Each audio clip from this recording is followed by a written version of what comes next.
नमस्कार मंडळी, मी तुमची लाडकी पल्लवी माझ्या या यूट्यूब चॅनलवरती तुमचं अगदी मनापासून स्वागत करत आहे.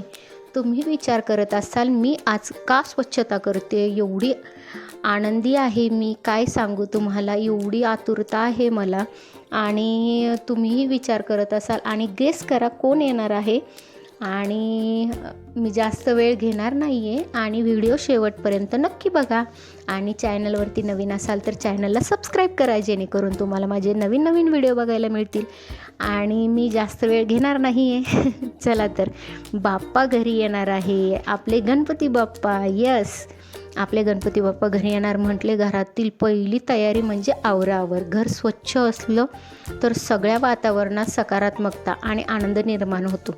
सगळ्या कानाकोपऱ्यातील धूळ काढली जाते, फर्निचर नीट लावलं जातं, कारण बाप्पा येणार आहे. म्हणजे सगळं घर मंदिरासारखं निर्मळ दिसायला नको.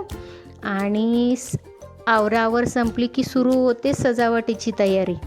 तोरण, फूल, रांगोळी आणि दिव्यांनी घर उजळून निघतं.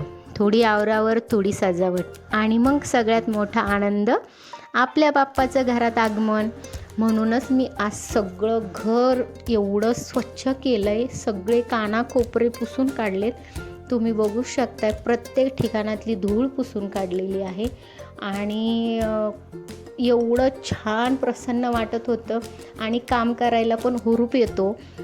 असं एनर्जेटिक माणूस गणपती बाप्पाची एवढी छान तयारी करतो.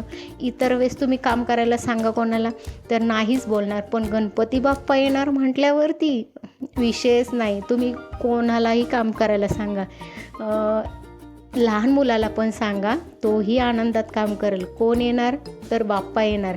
घरी कोण येणार आहे? गणपती बाप्पा येणार. आमचा आत्विक तर दिवसभर म्हणत होता, आई आपल्या घरी गणपती बाप्पा येणार आहे, गणपती बाप्पा येणार. आणि सगळ्यांना सांगतोय कॉलनीमध्ये की आई आपल्या घरी गणपती बाप्पा येणार. हा आनंद गगनात मावत नाही, एवढा सुंदर अनुभव आहे.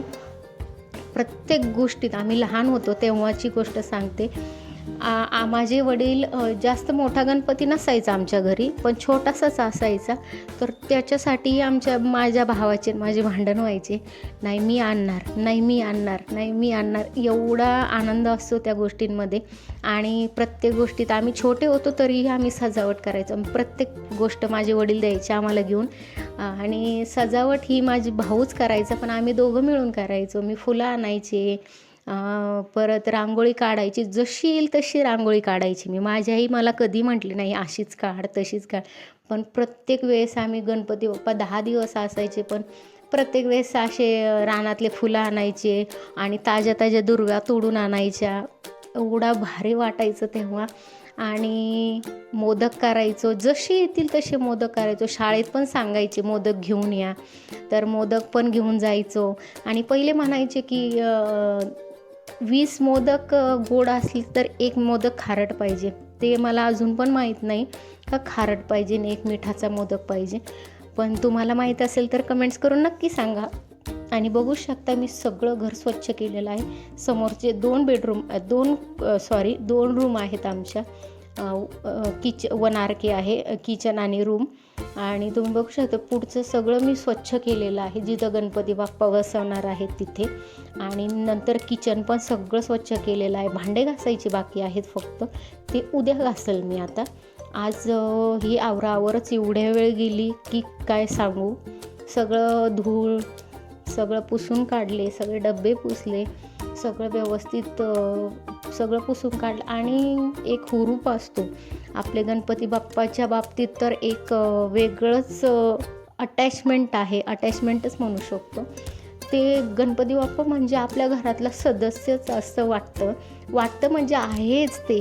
कारण की जेवढं सांगू तेवढं कमी आहे त्यांच्याबद्दल. एवढं सुंदर छान वाटतं ते आल्यावरती. आणि बघू शकता, मी एवढी काहीच खाल्लेलं नव्हतं, मी काही एक खाल्लेलं नाही, तरी मी एवढ्या एनर्जेटिक काम करते, एवढ्या हुरपाने काम करते. आणि सगळं स्वच्छ केलेलं आहे, A to Z मी सगळं स्वच्छ केलेलं आहे घरातलं, तुम्ही बघू शकताय.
तुम्ही बघू शकता मी सगळं किचन वगैरे सगळं स्वच्छ केलं आणि मला एक गोष्ट सापडलेली आहे. आत्विकच्या लहानपणीचे वाळे, मनगट्या म्हणतो आम्ही त्याला, मनगट्या, आणि ते पायातलं ते सापडलं. मला एवढं छान वाटलं, लहानपण आठवलं आत्विकचं. त्याच्या हातामध्ये मी बांधायची नजर लागू नये म्हणून. आणि तुम्ही बघू शकता एवढा कचरा निघाला. काही कचरा मी पिशवीत भरला आणि काही कचरा असं हे केला. आणि तुम्ही बघू शकताय असा होता माझा दिवस. आणि गणपती बाप्पाची तयारी तुम्ही कशी करताय मलाही कमेंट्स करून नक्की सांगा. Thanks for watching. बाय.